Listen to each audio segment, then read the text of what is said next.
जलधरवर्णं चम्प्रकोद्भासिकरणं विकसितनलिनास्यं विस्फुरन् मन्दहास्यम् कनकरुचिदुकूलं चारुगर्भावचूलं कनकनिखिलसारं कुमारम् वंशीविभूषितकरान्नवनीरजाभात् पीताम्बरागरुणजन्दफलाधरोष्ठात् पूर्णेन्दुशृङ्गामुखादरविन्दनेत्रात् कृष्णात् परं किमपि तत्त्वमहि जाने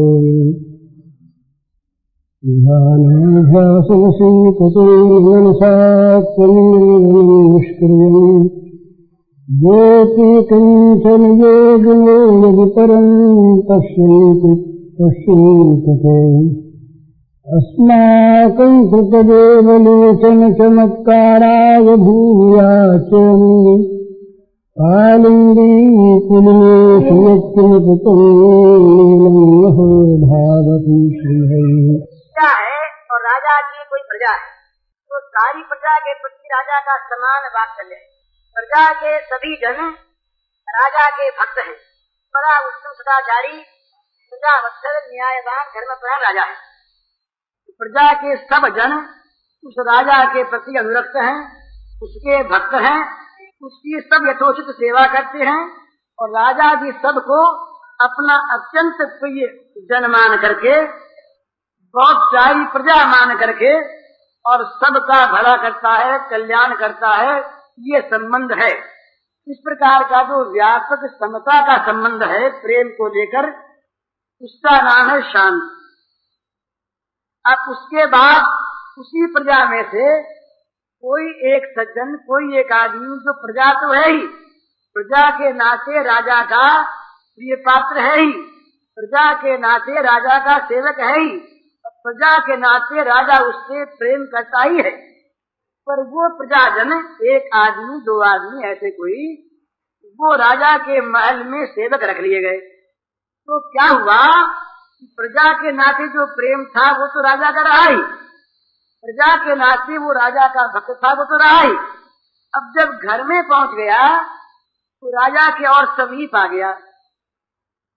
प्रजा के सब आदमी राजा के घर की सेवा नहीं कर सकते। उनके लिए पलंग बिछाना, उनके बिछौने तैयार करना, उनको जल पिलाना, उनके बर्तन मांजना, उनके पास बैठ करके चरणों की सेवा करना, उनकी आज्ञा पा करके उनका काम करना, ये सब चीजें तब तक नहीं थी जब तक वो महल का चाकर नहीं था। तो महल का चाकर हो गया, दास हो गया, तो अब उसमें एक, उसकी भक्ति में, प्रेम में एक विकास हो गया, कुछ आगे बढ़ गया, समीप आ गया राजा के। तो ये दास भाव है, दास रस है। जो बहुत पुराना सेवक होता है, बड़ा विश्वस्त होता है, जिसके प्रति मन खुल जाता है, जिसको किसी बात के कहने में और करने में संकोच नहीं होता, इस प्रकार के सेवक के साथ मालिक का आगे चल के हो जाता है सख्य संबंध। उसको दोस्त मानता है, मित्र मानता है, और मित्र मानकर सारी बातें उसके सामने कह देता है, सलाह देता है, सलाह पूछता है, पास बैठाता है। जो नौकर नीचे बैठता था उसको बगल में बैठा लेता है, उसके कान में कान लगाता है, सलाह करता है, गुप्त बातें करता है, पूछता है। और अंतरंग हो गया और समीप आ गया। वो प्रजाजन तो है ही, प्रजा के साथ साथ वो दास भी है, तो दास के साथ साथ वो मित्र हो गया। तो इसमें तीन भावों का समावेश हो गया। इसके बाद वो महात्मा मानते हैं जब सख्य रस पूर्ण होता है, जब सख्य रस में उत्कर्ष आ जाता है, तब क्या होता है, पुराना मित्र अपने मित्र को बच्चे की भांति मानकर उसकी रक्षा करता है। उसमें एक रस पैदा होता है वात्सल्य, अर्थात अपने मित्र के सारे दुखों को, सारे दोषों को वो स्वयं पी जाए। और जैसे माता पिता बच्चे को पालते हैं, जैसे माता पिता बच्चे के दुख दर्द को देख नहीं सकते, जैसे माता पिता अपना सुख उड़ेल कर बच्चे के दुखों को दूर करते हैं, इसी प्रकार से उसके सख्यत्व का भाव जब वत्सलता में परिणत होता है तो वो माँ बाप की भांति उनकी अपने उस इष्ट की सेवा करता है। सेवा दो प्रकार से होती है, सेवा सलाह देकर भी होती है और सेवा आज्ञा देकर के भी होती है। तो ये आज्ञा का अधिकार पा लेते हैं जब भक्त, तो वो सखा तो है ही, वो दास तो है ही, वो सामान्य भाव से उनकी प्रजा है ही, और साथ साथ अब उनमें उनके प्रति ये भाव आ गया कि ये बच्चा है, हम रक्षा करते हैं इनकी। इस प्रकार के भावों को लेकर जब भगवान की भक्ति होती है तो उस भक्ति को कहते हैं वात्सल्य रस की भक्ति। ये ऐसा माना है कि भक्ति दो प्रकार की होती है, तो भक्ति के अनेकों प्रकार हैं और उन प्रकारों की बहुत बड़ी बड़ी व्याख्याएं हैं, वर्षों की व्याख्याएं हैं वो। पर भक्ति के प्रधानतया इस क्षेत्र में आज के प्रसंग में दो प्रकार हैं, एक भक्ति वैधि भक्ति और एक भक्ति आसक्ति की भक्ति। अपनी भाषा में साधारण भक्ति, जिस भक्ति के द्वारा अंतःकरण की शुद्धि हो, जो भक्ति ज्ञान की प्राप्ति के लिए हो, जो भक्ति भगवान को प्रसन्न करने के लिए हो, जिस भक्ति से भगवान से हम कुछ प्राप्त कर सकें, जो भक्ति हमारे पापों को दूर करती हो, जिस भक्ति से हमें ज्ञान प्राप्त होता हो, वो भक्ति वैधि भक्ति है। और जिस भक्ति में मन फंस गया, जो भक्ति किसी कारण को लेकर के नहीं होती, किसी वस्तु की इच्छा करके नहीं होती, किसी कामना से नहीं होती, किसी ज्ञान की स्थिति को प्राप्त करने को नहीं होती, जो भक्ति होती है केवल इसलिए कि बिना किए रह नहीं जाता, उसके ये 5 भाग हैं। उन 5 में 4 प्रधान हैं, दास्य, सख्य, वात्सल्य और मधुर। तो इनके फिर 2 भेद माने हैं इन वैष्णवाचार्यों ने, रागात्मिका और रागानुगा, ये शास्त्रीय विषय है उनका। तो जैसे दशरथ, कौशल्या, नंद, यशोदा, वसुदेव देवकी, ब्रज की अवध के भगवान के सखा, अवधपुर की देवियां, ब्रज की गोपांगनाएं, ये जो हैं, ये जिस प्रेम से भगवान को भक्ति हैं, संबंध जोड़कर, उसका नाम है रागात्मिका भक्ति। और इन संबंध जोड़ने वाले भक्तों का अनुकरण करते हुए हम लोग जो भगवान की भक्ति करते हैं, उसी प्रकार का संबंध जोड़ते हुए उसका नाम है रागानुगा भक्ति। ये रागात्मिका और रागानुगा का भेद है। राग माने आसक्ति, राग माने रति, राग माने प्रीति, राग माने प्रेम। जैसा प्रेम सेवक का मालिक में होता है, जैसा प्रेम मित्र का मित्र में होता है, जैसा प्रेम पिता माता का पुत्र में होता है, जैसा प्रेम पत्नी का पति में होता है, ये सब प्रेम के भिन्न भिन्न भाव हैं और इनके आचरणों में भेद है, इनकी क्रियाओं में भेद है, इनके नामों में भेद है, इनके भावों में भेद है, पर ये सब एक ही स्नेह के, एक ही प्रेम के ये विविध रूप हैं, विविध प्रकार हैं।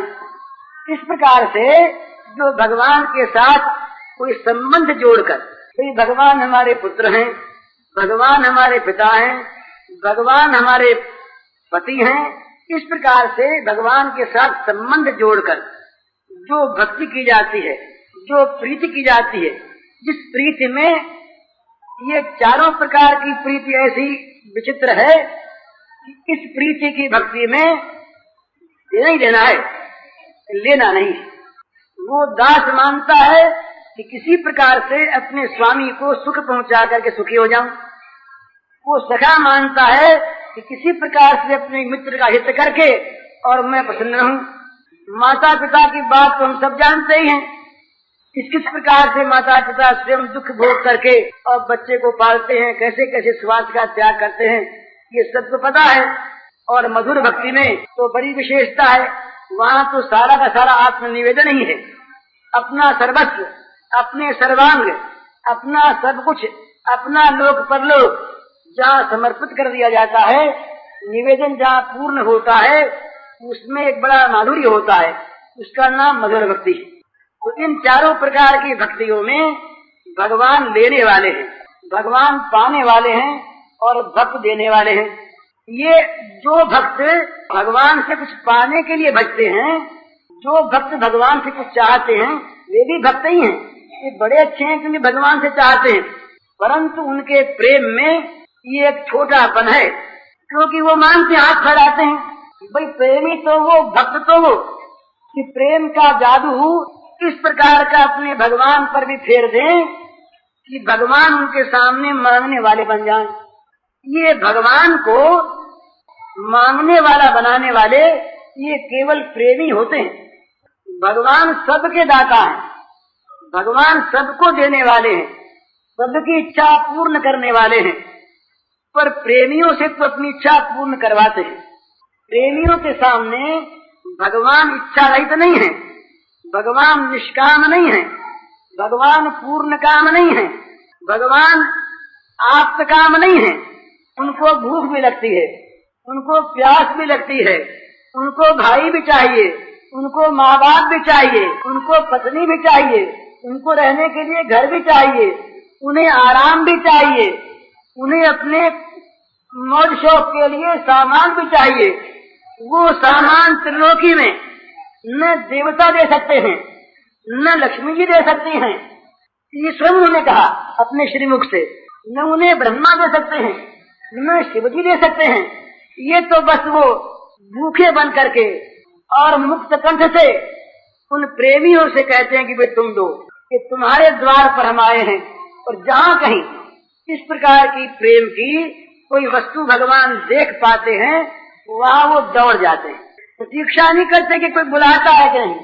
भगवान बिना बुलाए नहीं आते, वो तो बड़ी बड़ी पुकार मचाने पर भी नहीं आते, पर जब उन्हें भूख लगती है और जब कहीं उन्हें इस प्रकार की खाने की वस्तु दिख जाती है प्रेम से भरी, तो फिर वो अपना सिद्धांत बनाने लगते हैं। भगवान भाई इनको ये कैसे मांगने आ गए और कैसे खाने आ गए, तो भगवान अपना रूप बताते हैं कि भाई हमें भी भूख लगती है, और हमारी वो भूख कहाँ पूरी होती है। तो भगवान ने कहा भाई जब भूख लगती है हमें, उस समय अगर ये अन्न वन्न की बात दूर रही, कहीं पत्ता मिल जाता हमें एक तुलसी का, उसे खा लेते हैं। कहीं वो प्रेमी के हाथ का जल मिल जाता है, पत्रम पुष्पम फलम तोयम यो में भक्त्या प्रयच्छति। ये श्लोक गीता का है, भला आप लोग गीता पढ़ते हैं, और ये श्लोक श्रीमद् भागवत का भी है। पत्रम पुष्पम फलम तोयम यो में भक्त्या प्रयच्छति तदहम भक्तपरतम अश्नामि प्रयतात्मनः। ये भगवान घोषणा करते हैं, अपनी स्थिति बताते हैं। जब कभी किसी प्रेमी के हृदय के प्रेम से सना हुआ कोई पदार्थ हमें दिख जाता है, तब भाई भूख भी लग जाती है, प्यास भी लग जाती है, हमारे तो मन की इच्छाएं कामनाएं जाग उठती है। उस समय हम दौड़ जाते हैं वहाँ पर, और वहाँ उस प्रेम से सना हुआ, प्रेम से दिया हुआ उस प्रेमी के हाथ का पत्ता मिल जाए, कोई फूल मिल जाए, अरे जल ही मिल जाए और फल मिल जाए, तो कहें क्या है, हम उसे खा लेते हैं। अशनामी ये कहा भगवान ने, कहीं गिरनान उन्नान करे तो बहन भी हो जाता कि भाई ग्रहण कर लेते होंगे वासना के भूखे। यहाँ वासना नहीं है, प्रत्यक्ष भूख लगती है, और वो भूख में दम्भ नहीं होता, भूख में छल नहीं होता, भूख नाटक नहीं होता। वास्तविक ये भगवान निरंतर और नित्य ये प्रेम के भूखे, प्रेम के प्यासे, प्रेमियों से मिलने के लिए आतुर उतावले ये रहते। जहाँ कहीं भी इन्हें प्रेम दिखता है, जहाँ कहीं भी प्रेमी दिख जाते हैं, वहाँ पर किसी को माँ बना लेते हैं, किसी को बाप बना लेते हैं, बेटे बन जाते हैं, किसी को पत्नी बना लेते हैं, किसी को मित्र बना लेते हैं, और ये फिर अपनी भूख मिटाते फिरते हैं। तो भगवान की भूख मिटाने वाले, भगवान में भूख पैदा करने वाले और भगवान की भूख को मिटाने वाले मांगने वाले नहीं होते। वो कहते हैं मांगने वाले तो बड़े तुच्छ होते हैं, जो मांगते हम तो देने वाले हैं। तो भगवान से कहते हैं कि हम तो देने वाले हैं, हमें तुम्हारी गरज नहीं कि हम तुमसे मांगते फिरें। तुम्हें गरज हो, तुम्हें आना हो तो हमारे पास आओ। यशोदा मैया के दूध का वो स्तनपान करने के लिए ये मचले फिरते हैं महाराज, मचले फिरते हैं। इतनी भूख लग जाती है कि कहीं मैया उतार दे स्तनपान करते करते तो मारे गुस्से के मटकी फोड़ डालते हैं, इतनी भूख। श्रीमद् भागवत का प्रसंग है, भला मैं अपनी ऐसी बात नहीं कहता। ऐसी भूख लगती है महाराज कि गोपियों के घरों में चुपके चुपके चले जाते हैं और चुपके चुपके जा करके सखाओं को साथ लेते हैं। और कहीं पीड़ा रखा, उखल रखी, उखल पर एक सखा बैठा, उस सखा के कंधे पर आप सवार हुए और हाथ में जरा सी लकड़ीली नोकदार और ऊपर छींके पर रखे हुए उस मटके छोटी सी हड़िया में छेद किया और जब गिरने लगा माखन तो मुंह बा दिया। उसमें गिरने लगा, कुछ नीचे गिरा, कुछ सखाओं के मुंह में आया, कुछ बंदरों के हाथ लगा। ये भूख मिटाने का तरीका इनका, ये नैवेद्य ग्रहण करने का नया तरीका है। ये प्रेमियों के हैं। नहीं तो जहाँ महाराज यज्ञ होता है बड़ा भारी, वहां तो ये बैठ जाते हैं अलग अपना मुंह बना करके, वहाँ सहज में आते नहीं, प्रकट नहीं होते, सामने नहीं आते। और यहाँ तो अपने आप आते, बिना बुलाए आते हैं और मानते हैं। ये भला थोड़ा सा ब्राह्मणों का भाव दूसरा था, इसलिए यज्ञ पत्नियों के यहाँ स्वयं नहीं गए, पर मांगने तो भेज दिया। भीख तो मांगी ना, कभी भूखे हैं हमारे सखा आते इनको देना, तो कई ब्राह्मणों का भाव देख रहे थे, उन पत्नियों का तब तो स्वयं जोड़े जाते। तो ये प्रेम के भूखे, प्रेम की वस्तु के भूखे, इनको जहाँ ये प्रेम की वस्तु प्राप्त होती है वहाँ ये अपना सारा ऐश्वर्य, अपना सारा बड़प्पन ये छोड़ देते हैं और भूल जाते हैं और उस प्रेम की वस्तु को ग्रहण करने के लिए लालायित होकर, ललचाई हुई आंखों से उसे देखते हुए कि नट न जाए वो, कहीं छिपा न ले वो, इस प्रकार उसको लेने जाते हैं। तो जहाँ पर ये माँ बाप बना करके कोई को और आनंद लेते हैं, उस माँ बाप बनाने वाले रस का नाम है वात्सल्य रस। वहाँ आनंद दोनों तरफ आता है। आज किसी भाई ने शाम को या कल पूछा था, आज या कल, कि दशरथ महाराज ने जब प्राण त्याग किया तो भगवान समझ के किया, बेटा समझ के, तो भगवान समझते तो उनके विरह में रोते नहीं। भगवान का कभी वियोग होता ही नहीं, वो सर्वत्र है, सर्वदा है। ये तो भगवान उनके पुत्र बने थे, तो पुत्र के रूप में भगवान को पाया और भगवान के लिए रोए। ये और उन माताओं में, उन पिताओं में जो वात्सल्य होता था, जो भाव होता था, वो भाव इतना विलक्षण होता था कि उस भाव में वो अपने आप को भूल जाती थी। ये अंतर एक यही है। आप रामायण देख लें, श्रीमद् भागवत देखें, लौकिक माताओं का अभी जो स्थान बड़ा ऊंचा है, माता के समान किसी का स्थान नहीं। माँ ही है, दूसरा कोई साथ बन नहीं सकता। परंतु लौकिक माताओं के मनों में एक छिपी हुई एक ऐसी वासना होती है कि बुढ़ापे में ये हमें सुख देगा, ये किसी प्रकार से हमें सुविधा देगा, हमें आनंद देगा। पर यशोदा मैया, कौशल्या मैया, इनके मन में तो केवल यही है कि किस प्रकार से ये हमारे लाल सुखी रहें। उनको कहीं भी अपने सुख की वांछा नहीं है, वो चाहती नहीं। यही प्रेम का और काम का अंतर है। माता अपने पुत्र से जो सुख चाहती है ये कामना है, और अपने सुख के लिए जो प्रेम करना है उसका नाम काम है। और ये अपने प्रियतम के सुख के लिए, अपने प्यारे के संतोष के लिए, उसके आराम के लिए, उसके आनंद के लिए जो अपना त्याग है, अपने सुख का त्याग है, अपनी इच्छाओं का, आकांक्षाओं का त्याग है, इसका नाम जो है ये प्रेम है। यही प्रेम और काम का अंतर है।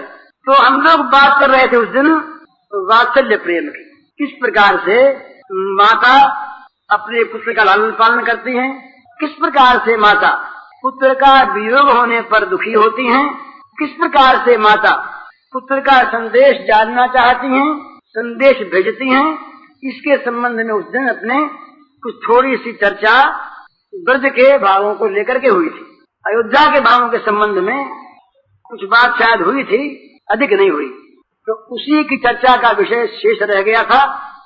और उसके बाद आता मधुर रस, और मधुर रस की फिर विभिन्न प्रक्रियाएं उसकी है, उसके अनेक भाव हैं, उसमें अनेक रसांतर हैं, तो वो चीज तो अब उसका तो असर नहीं रहा, कल जाने का विचार है। लेकिन वात्सल्य रस के संबंध में 2-1 पद सुना दें हम आपको, अधिक नहीं।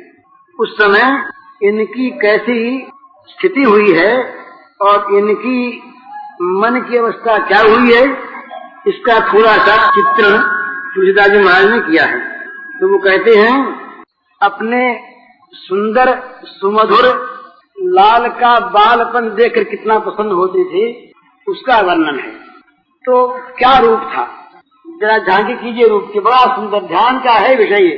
पदनूपुर पहुंची कर कंजनी, मंजू बनी मनि मालहिए, नवनीत कलेवर पीत झंगा, झलके पुलके नृप गोद लिए।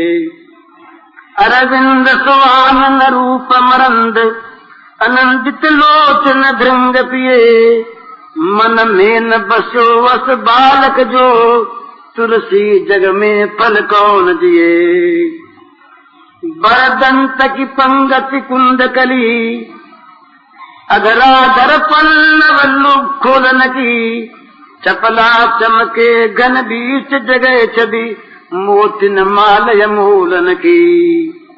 घुंघराई लटके लटके मुख ऊपर, कुंडल लोल कपोलन की।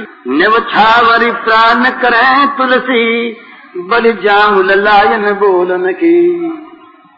तो इस प्रकार के स्वरूप को देखकर कौशल्या मैया और बड़ी प्रसन्न होती, बलिहारी जाती, ये सब हुआ। इसके बाद राम को जब वनवास हो गया तो उस समय एकति बान धनुहा जननी, निरखति बान धनुहा, बार बार उर नैन नीलावती, बार बार उर नैन नीलावती, प्रभु की ललित पन्हैया जननी, निरखति बान धनुहा।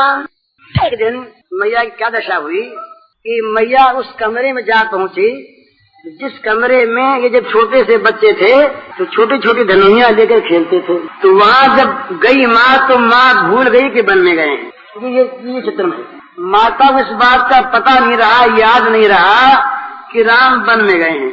माता पहुंच गई राम के बालकपन की अवस्था में, मानो ये खेलने वाले हैं और घर ही में हैं।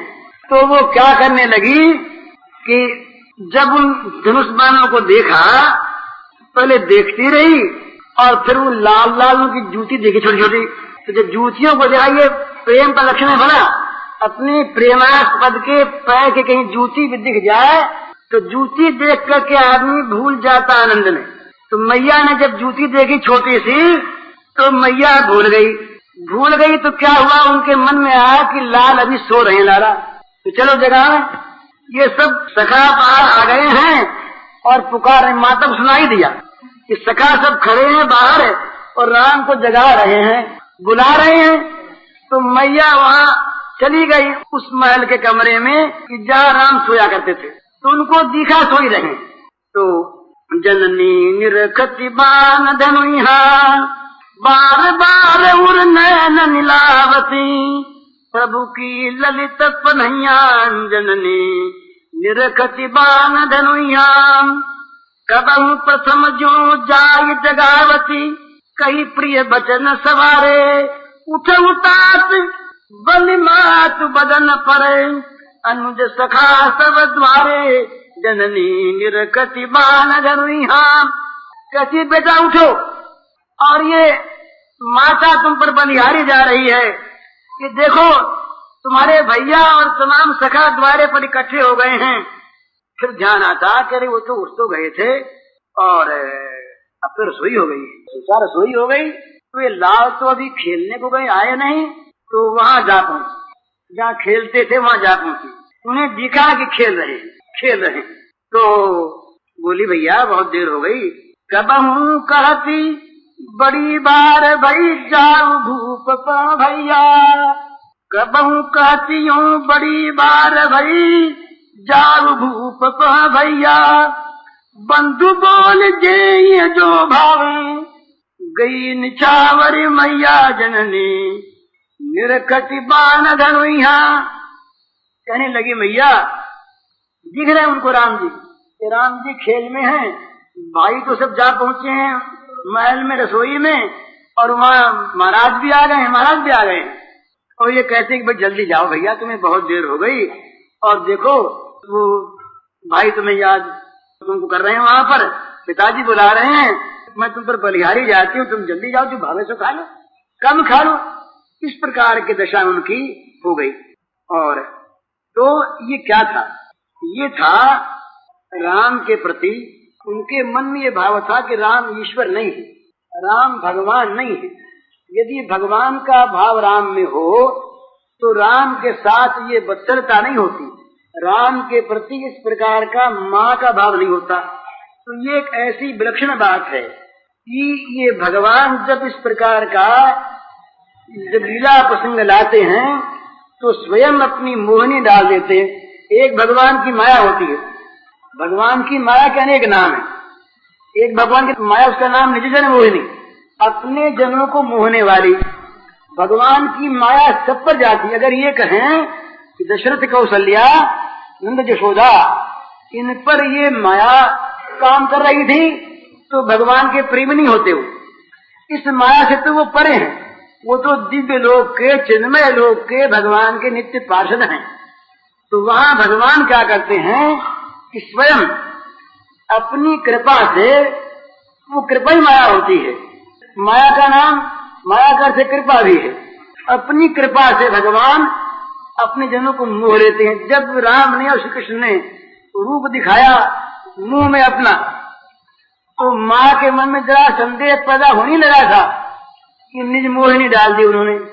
बस वो माया जहाँ पड़ी वहाँ मैया इस बात को भूल गई। मैया के मन में ये बात याद रही नहीं कि इतना बड़ा विश्व रूप ये कहाँ से मुंह में आ गया। मैया ने समझा कि मेरी आंखों में कोई दोष हो गया होगा। अब कई दिन हो गए, सुरमा उरमा लगाया नहीं, जैसे सिरवरे दिखते इसी प्रकार से बच्चे के मुंह में कुछ था ही नहीं, ये दिखने लगा। यशोदा मैया ने भी सोचा कि कहीं कोई राक्षस बात आ गया होगा, कुछ जादू वादू नहीं हो गया, डर गई बेचारी। इस वात्सल्य भाव में दो चीज होती है। एक तो होता है क्या कि भगवान के लिए अपने सर्वस्व का न्यौछावर, तो दूसरा होता है भगवान के लिए सर्वस्व का संग्रह। इस संग्रह में बड़ा आनंद आता है। एक संग्रह होता है इसलिए कि हम स्वयं उसको भोगें, एक संग्रह होता है इसलिए कि उससे हम अपनी इंद्रियों को तृप्त करें, और एक संग्रह होता है इसलिए कि अपने प्राण धन को, अपने परम प्रिय को, अपने मित्र को, अपने पुत्र को, अपने बंधु को, अपने स्वामी को उसके द्वारा तृप्त करें। उसमें इसमें बड़ा भेद है।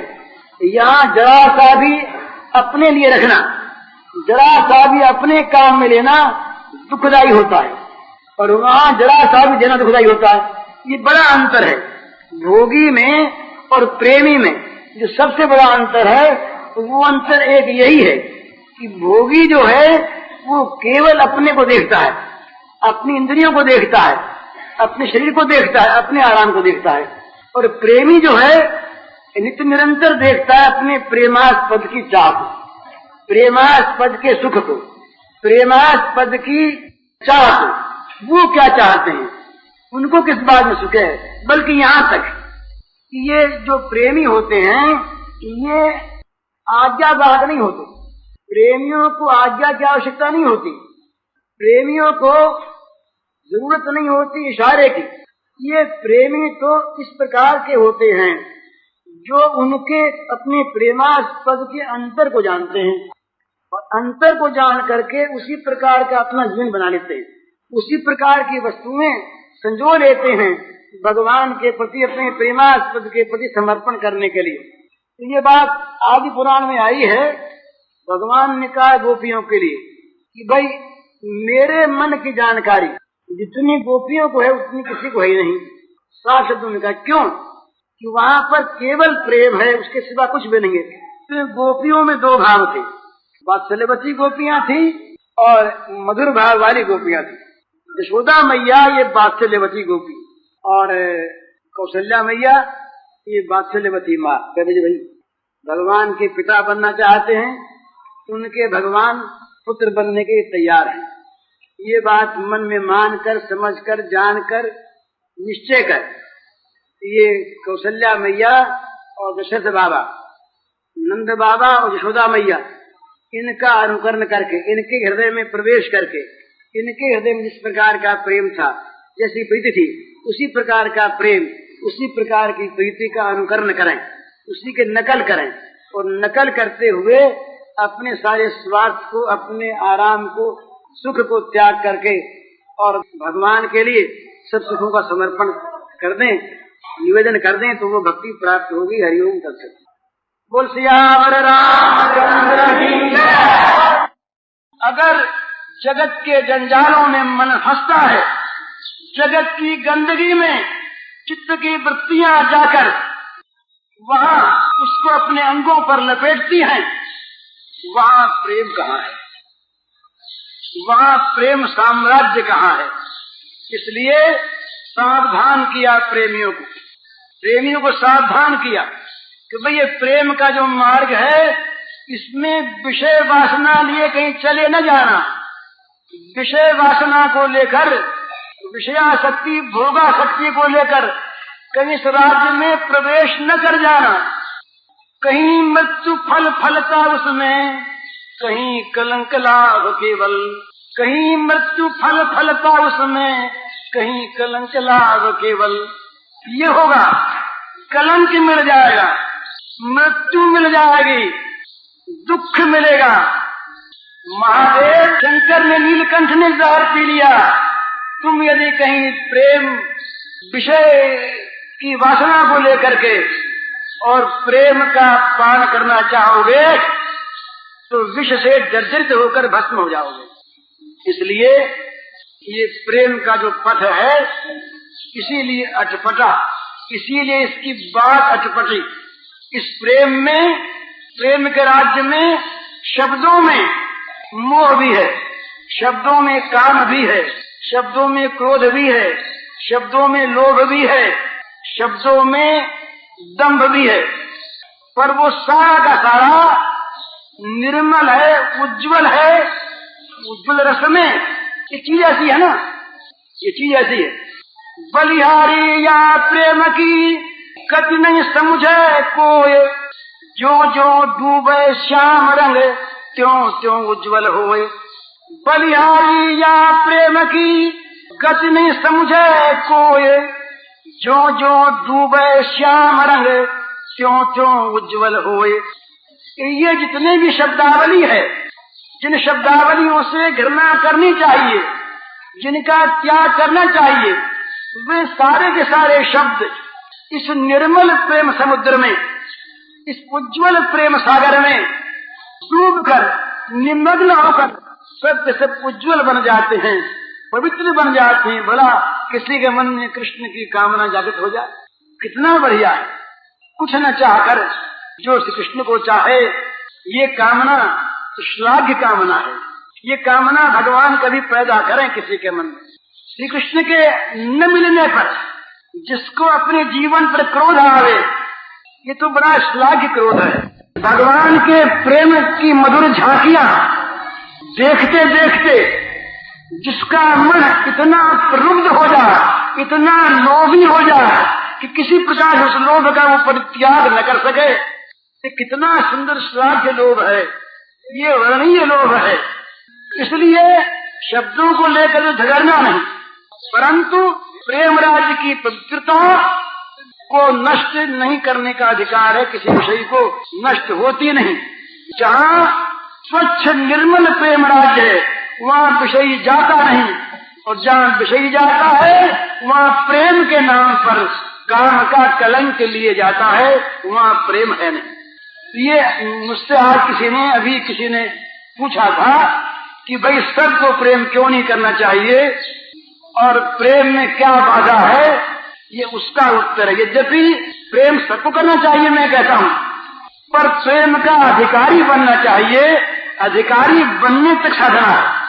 प्रेम राज्य में प्रवेश करने के बाद साधना नहीं, वहाँ साधना की कोई अपेक्षा नहीं। वहाँ तो रस विलास है, वहाँ तो रस समुद्र में निमज्जन है, वहाँ तो उसके रस सागर में अवगाहन है, उसमें डुबकियां लेना है। वहाँ तो रस का स्वाभाविक सहज समास्वादन करना है, पान करना है, साधना नहीं है वहाँ पर। वहाँ तो नित्य नहीं प्रेम की उर्मियों के साथ नाचना है, खेलना है। परंतु ये दुर्लभ बहुत प्रेम पंथ पावक ने ज्वाला भाड़ी पाछा भागे जोने माही पड़ा ते महारस माने देख नारा दाधे जोने। जो देखने वाले दूर से वो जलते हैं, अग्नि की लपट है, और जो अंदर कूद पड़ते हैं वे सर्वस्व को जलाकर अंदर का जो अमृत सुधा रस है उसका पान करते हैं। परंतु ये पान करते हैं वही उन्होंने नाम रखा मरजीवा, जो मर के जीते हैं, जो यहाँ मर गए और जो मर के उस राज्य में जीवित हो गए, उनका नाम ये प्रेमी लोग कहते हैं मरजीवा लोगों का ये पंथ है। हरिनु मार्ग छे शूरानु नहीं कायरनु काम, जो नहीं बुझाती बता। हरिनु मार्ग छे शूरानु नहीं कायरनु काम, जो ये सूरवीरों का मार्ग है। वीर कौन? जो काम से, क्रोध से, लोभ से पराजित हो जाए वो वीर नहीं। जो किसी रण में युद्ध में तो जीत के आ जाए और फिर घर में आकर के किसी लोभ में फंस जाए वो वीर नहीं। वीर वो जो काम विजयी है, क्रोध विजयी है, लोभ विजयी है, जिसमें सारी पाप वासनाओं पर, सारी दुर्वासनाओं पर, सारी भोग वासनाओं पर और जिसने मुक्ति की कामना पर भी विजय प्राप्त कर ली है वो प्रेम राज्य का विजयी वीर है। वो उसमें प्रवेश करके उस साम्राज्य का उपभोग करने का अधिकारी है। नहीं तो काम कुलुष्चित लिए कामना की गंदी वो चीजों को अंतर में रखे, वो अगर प्रेम की बात करता है, वो अगर प्रेम की बड़ी ऊंची झांकियां अंकित करता है तो भले करे, उसमें प्रेम नहीं रहता। वो प्रेमी रहता, उसमें तो भयानक कंकाल काम का रहता है। सुंदर वेश के अंदर जो कभी प्रकट होगा बड़ा भयानक खा जाएगा। इसलिए 3 दिन से प्रेम की बात हो रही, पर इसमें जो जोखिम की चीज थी जिसको किसी ने आज मुझसे पूछा, मैं इसीलिए सब बातें कही कि प्रेम की बात बड़ी अच्छी, पर प्रेम का अधिकारी वो है जो सर्वस्व का त्यागी है, सर्वस्व जिसने जला दिया। तो ये प्रेम की बात तो आज हो गई। अब कभी ये नियम नहीं कि प्रेम की बात नहीं होगी, प्रेमी की होती रहे कौन कह सकता है। परंतु प्रेम के अधिकार के बाद आज इसलिए कही गई, इसको लड़कों का खेल न समझे, इसको विलासियों की पीड़ा न समझे, इसको मन के गुलामों का, वासनाओं के दासों का मार्ग न समझे। ये विलास भूमि नहीं है, इसका बलिदान करके जिसमें प्रवेश किया जाता है। ये मामूली बात है। हम अगर घर में भी किसी के प्रेम को प्राप्त करना या देना चाहते हो तो क्या करें? जहाँ त्याग है वहाँ प्रेम है। प्रेम की भूमिका है त्याग। बिना त्याग के प्रेम पैदा होता ही नहीं। और भगवत प्रेम कब पैदा होता है? जब विषय त्याग पूरा हो जाता है। त्याग ही प्रेम की भित्ति है, प्रेम की भूमि है।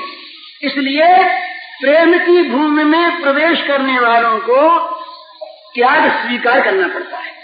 चैतन्य महाप्रभु का त्याग देखिए, 12 साल तक जिसने दीपों से रगड़ के अपने मस्तक को फोड़ा, जिसने सोने के शरीर का बिल्कुल किसी प्रकार का मोह रखा छोड़ दिया, जिसकी आंखों से आंसुओं के फव्वारे छूटते थे, जिससे जगन्नाथ जी के मंदिर में कुंड भर जाता था रोज, वो प्रेम का दीवाना था, वो प्रेम की मूर्ति थी।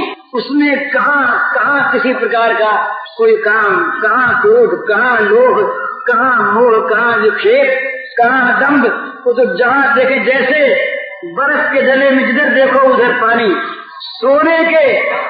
सोने के गहने में जहाँ देखो वही सोना। इसी प्रकार इस प्रेमी के जीवन में जहाँ देखो वही छलकता हुआ प्रेम। नाथ जी ने कहा वो जो प्रेमी है वो प्रेम ही सुनोती, तो प्रेम को सुनता है, प्रेम ही अवलोकयति, प्रेम को देखता है, प्रेम का स्पर्श करता है, प्रेम का स्वाद लेता है, प्रेम कहता है, प्रेम सुनता है। उसके पास सिवा प्रेम के किसी और वस्तु का लेश मात्र नहीं है। उसकी जो क्रियाएं होती है बाहरी, तो सारी क्रियाएं प्रेम के क्षेत्र में, प्रेम के द्वारा संपर्कित, प्रेम के द्वारा संपुटित, प्रेम के द्वारा भीगी हुई वो होती है। बिना प्रेम के कोई क्रिया उसके द्वारा होती ही नहीं। तो ये प्रेम की महत्ता है। इस प्रेम में भगवान जो है ये कह देना चाहिए कि ऐसे प्रेमी के भगवान प्रेमी बन जाते हैं और उसे प्रेमास्पद बना लेते हैं। और इसी का बड़ा सुंदर श्री जयदेव कवि का गीत गोविंद का वर्णन है। देह में पद पल्लव मुदारम। श्री राधा रानी के चरण पल्लवों की अभिलाषा करते हैं श्री नंदन। ये स्त्री की पद पूजा नहीं है, ये स्त्रीपना नहीं है, ये कामुकता नहीं है, ये तो प्रेमी का जो प्रेम है वो प्रेमास्पद को प्रेमी बना के छोड़ता है। और वो प्रेमी की भांति प्रेमास्पद प्रेमी बनकर प्रेमी को प्रेमास्पद बनाकर उसकी उपासना करता है। ये प्रेम साम्राज्य का एक विलक्षण लक्षण है, इसकी सार्थकता है इसमें। वहां इसीलिए इस प्रकार की जो सेवाएं हैं वो सेवाएं विधान राज्य की, वैध राज्य की चीज नहीं है, वैध ही है।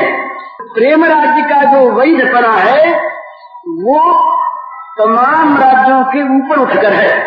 वहाँ का नियम भंग ही वहाँ का नियम है, यहाँ का नियम भंग ही वहाँ का नियम है। तो नियम का भंग यहाँ ऐसे कोई करे, कोई आदमी गंगा से पार होना हो, हम यहाँ खड़े हो घाट और कोई पार हो गया नाव से पार होके सड़क पर जा रहा है, और हमने देखा कि देखो तो नाव पर जाता है नहीं, सड़क पर जाता है, तो हम नाव पर क्यों चले, हम भी पैरों पर से जाए। और कहीं नाव में बैठे हुए आदमी सोच ले रहे वो तो नाव ही नहीं है, वो तो नाव ले नहीं गया, और हम क्यों नाव चले, हम छोड़ दे नाव को। तो अगर मझधार में नाव छोड़ दोगे तो डूबोगे। वो तो वो था जो नाव से पार उतर गया, अब उसे नाव का प्रयोजन नहीं। तो यहाँ के तमाम विधि विधान का फल है प्रेम की प्राप्ति। जब प्रेम प्राप्त हो गया तो यहाँ का बंधन, यहाँ के नियम उस पर लागू वैसे नहीं होते जैसे जल में नाव पर चलना सड़क पर चलने वाले को लागू नहीं होता। ये सिद्धांत है। इसलिए इस प्रेम की नकल नहीं होती। प्रेम की नकल कोई करने जाएगा उसकी बुराई होगी। तो होगा कैसे?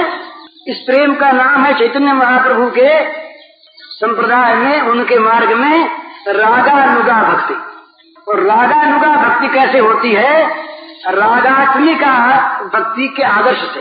और रागात्मिका भक्ति किनकी है? जो भगवान के सखा, जो भगवान के माता पिता, जो भगवान की सखियां, उनका जो प्रेम है उस प्रेम का नाम है रागात्मिका भक्ति। उस रागात्मिका भक्ति के अनुसार उन लोगों को गुरु बनाकर, शंकराचार्य गुरु नहीं बन सकते भगवान कृष्ण के प्रेम राज्य के। वहां तो कोई गोपी बनेगी, अग्रवाल बनेगा। उनको पता है इस राज्य का कि वहां कैसे क्या चलना होता है। इसलिए रागात्मिका भक्ति वाले जो भगवान के साथ संबंध स्थापित करके, भगवान को अपने साथ संबंध में जोड़कर, जिन्होंने प्रेम रस का पान किया, जो कर रहे हैं, उनके उस प्रेम रस का उनके हृदय में प्रवेश करके, उनकी आंखों से देखकर, उनके नेत्रों से उस चीज को समझकर, उनकी बुद्धि से विचार कर, तब भक्ति करनी होगी, उसका नाम भक्ति उन्होंने रखा रागानुगा। रागात्मिका भक्ति का जिसमें अनुकरण होता है उसका नाम रागानुगा। दो प्रकार की भक्ति मानिए, एक वैधि, एक रागी। एक भक्ति वो कि भाई भक्ति न करेंगे तो पाप लगेगा, भक्ति न करेंगे तो नरक मिलेगा, भक्ति न करेंगे तो दुर्गति होगी, भक्ति करना जीव का धर्म है, भक्ति करने से ज्ञान की प्राप्ति होगी, शुद्धि अंत करने की होगी। ये सब वैध भक्ति के लक्षण है। और जो भक्ति बिना किए रहा न जाए, जिसमें उसमें राग हो जाए, आसक्ति हो जाए, वो अपने आप हो, जिसमें चित्त अपने आप उसमें जाकर के प्रवाहित हो जाए, वो है रागानुगा भक्ति। तो रागानुगा भक्ति जो है वो होती है भगवान के साथ प्रेम का संबंध जुड़ जाने पर। इसलिए उस भक्ति के अधिकारी वही हैं जो प्रेम के द्वारा भगवान के साथ संपर्कित है। इसलिए हमें पहले इस प्रेम राज्य में प्रवेश करने के पहले उन प्रेमियों का हमें उपासना करना चाहिए। श्री गोपांगनाओं की उपासना करनी चाहिए, सखाओं की उपासना करनी चाहिए, यशोदा मैया नंद की उपासना करनी चाहिए।